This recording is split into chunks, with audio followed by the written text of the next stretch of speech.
Приветствую вас, уважаемые подписчики и гости канала. После окончания Великой Отечественной войны некоторые офицеры Красной Армии, побывавшие в плену у нацистов, оказались в местах лишения свободы, но уже на собственной родине. В тюрьмах и лагерях их стали называть автоматчиками или вояками, и судьба их на зонах сложилась по-разному. В 1956 году маршал Советского Союза Георгий Жуков намеревался поднять тему бывших военнопленных красноармейцев во время выступления на пленуме ЦК Компартии. По его словам, многие советские офицеры, побывавшие в плену врага и даже бежавшие из него и вернувшиеся к своим, подверглись несправедливым гонениям, заклеймены предателями и врагами народа и подвергнуты уголовному наказанию. Маршал привел несколько примеров подобной несправедливости. Так, гвардии капитан Дмитрий Фурсов в 1946 году был осужден на 8 лет заключения. Его обвинили в добровольном сотрудничестве с оккупантами путем поступления в организованную гитлеровцами казачью школу для офицеров. По словам Жукова, на сотрудничество капитан согласился, чтобы усыпить бдительность немцев. Дождавшись удобного момента, он смог организовать побег, заодно прихватив языка.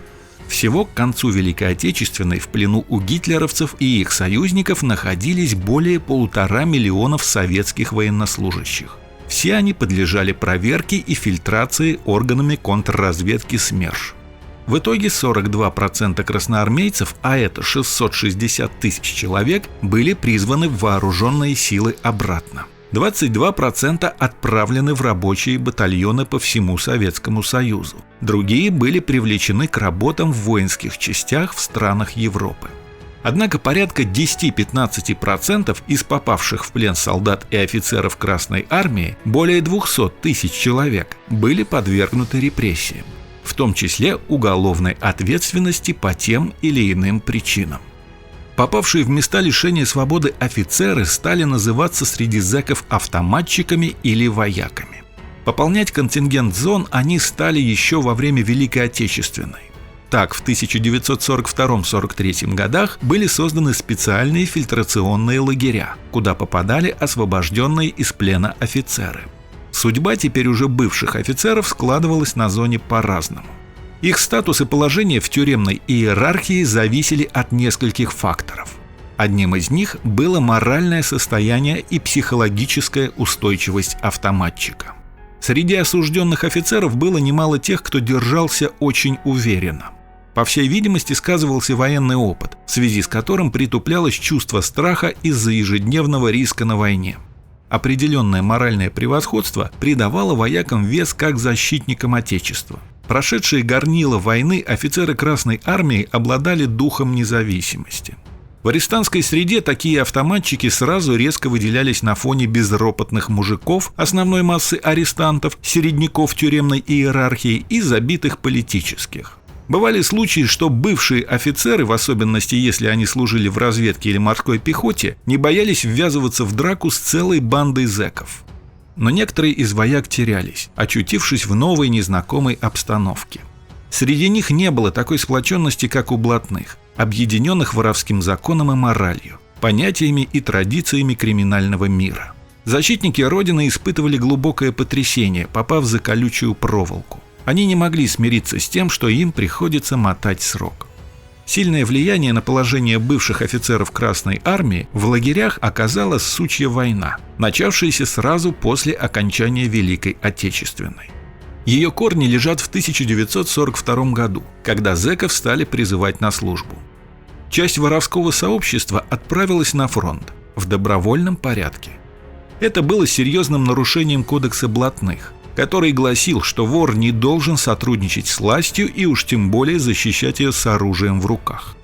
В итоге блатные разделились на две противоборствующие группы – старые законники и суки, те, кто пошел на сотрудничество с властью. Блатные старой закалки по большей части относились к красноармейцам с презрением. Для законников понятия родины, офицерской чести и прочее, которыми во время базара пытались оперировать военнослужащие, не значили ровным счетом ничего. В камерах, где правили бал правильные блатные, вояк для начала пытались ломать психологически. Мол, ты за государство грудь под пули подставлял, кровь проливал, а оно тебя на зону. Еще один вариант. Ты же кровопийц защищал, которые нормальной братве жизни не дают. Иными словами, блатные старой закалки всячески старались внушить офицерам чувство вины и стыда. Если это удавалось, то красноармейца можно было считать морально сломленным. А раз так, то он автоматически переводился в категорию чушек, одной из низших каст тюремной иерархии. В случае, если не удавалось уничтожить психологически, вояку ломали физически. В ход шла грубая сила, постоянные побои и издевательства. Геройское прошлое автоматчиков и их заслуга на фронте для старозаконников не имели никакого значения, а наоборот являлись отягчающим обстоятельством.